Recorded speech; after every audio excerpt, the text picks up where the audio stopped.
तो आपने कभी नोटिस किया है जब हमारी बॉडी में कहीं दर्द होता है या नेक टाइट होता है, लोअर बैक स्टिफ होती है या हैमस्ट्रिंग टाइट होती है, तो हम सबका पहला रिएक्शन क्या होता है? स्ट्रेच करो। स्ट्रेच करते तो हैं, थोड़ी देर के लिए रिलीफ मिलता है और उसके बाद वापस वो पेन आ जाता है। तो ऐसा क्यों होता है? तो सिर्फ स्ट्रेचिंग करने से कभी भी ये दर्द परमानेंट ठीक नहीं होता। जब मसल्स टाइट होती है ना, तो जरूरी नहीं है वो कम स्ट्रेच हो रही हो।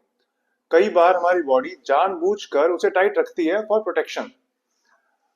मान लो आपका लोअर बैक बहुत टाइट रहता है, उसका रीजन क्या है? या तो आपके ग्लूट्स बहुत वीक हैं, आपकी लोअर बैक के अंदर स्टेबिलिटी नहीं है, तो आपका कोर पूरा एंगेज नहीं हो पाता। तो उससे क्या होता है, आपकी बॉडी बोलती है या स्टेबिलिटी नहीं है, मसल्स वीक है, तो इनको लॉक करो ताकि इंजरी ना हो। अब आपका फर्स्ट रिएक्शन क्या होगा? यार बॉडी बहुत टाइट है, इसको स्ट्रेच करते हैं। तो बेसिकली आप जब अपनी बॉडी को स्ट्रेच करते हो तो उससे आपका जो बॉडी का एक नेचुरल गार्ड होता है वो रिलैक्स हो जाता है थोड़ी देर के लिए। लेकिन वहां पे अभी भी इंस्टेबिलिटी है, वो इंस्टेबिलिटी पूरी तरह से जाती नहीं है। अब कुछ घंटों बाद या कुछ मिनट्स बाद आपको वो फिर से टाइट होना शुरू हो जाएगा, आपकी मसल्स फिर से टाइट होनी शुरू हो जाएगी। आपको लगेगा फ्लेक्सिबिलिटी चाहिए, तो मैं उसको और स्ट्रेच करता हूँ, लेकिन उससे कोई फायदा होगा नहीं। फ्लेक्सिबिलिटी मतलब आप कितना अपनी एक मसल को स्ट्रेच कर सकते हैं। मैं अपनी इस एल्बो को पकड़ के अपने शोल्डर को स्ट्रेच कर रहा हूँ, यहां तक मैं स्ट्रेच कर सकता हूँ, ये मेरी फ्लेक्सिबिलिटी है, ये मेरी मसल की फ्लेक्सिबिलिटी है। मैं खुद से अपनी कितनी कर सकता हूँ, या इससे ज्यादा करूंगा तो पेन होना शुरू हो जाएगा। That's my mobility. Shoulder presses कर रहा हूँ तो कितना स्टेबल रख के अपने हैंड को मूव कर सकता हूँ for full range of motion. अगर आप सिर्फ स्ट्रेच कर रहे हैं तो आप अपनी फ्लेक्सिबिलिटी बढ़ा रहे हैं, लेकिन कंट्रोल और स्ट्रेंथ नहीं आ रही है।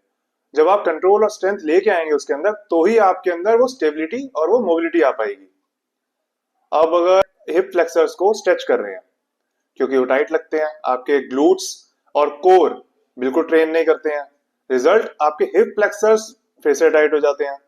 क्योंकि बॉडी को क्या लगता है, ग्लूट्स वीक है, मुझे एरिया को प्रोटेक्ट करना चाहिए, तो वो उसको और टाइट बना देते हैं। अगर आप हिप स्ट्रेच करेंगे उसके बाद फिर ग्लूट ब्रिजेस करेंगे या लंजेस करेंगे, तो आपकी बॉडी को क्या सिग्नल मिलता है? अब स्टेबिलिटी आ रही है। उस स्टेबिलिटी को वो यूज करता है आपकी पेन को कम करने में, क्योंकि वहां पे टाइटनेस, आपकी जो मसल की टाइटनेस है वो रिलीज होनी शुरू हो जाती है, तो आपको अच्छा कंट्रोल मिलता है और आपकी वो पेन धीरे धीरे स्लोली रिलीज कम होनी शुरू हो जाती है। तो जॉइंट को मूवमेंट दो, जैसे कि कैट काउ, थोरेसिक रोटेशंस, और उसे स्टेबलाइज करो, जैसे कि बर्ड डॉग्स करते हैं आप, स्कैपुलर रिट्रैक्शंस करते हैं, ग्लूट ब्रिजेस करते हैं, तो उनसे आपके मसल्स को स्टेबलाइजेशन मिलेगी।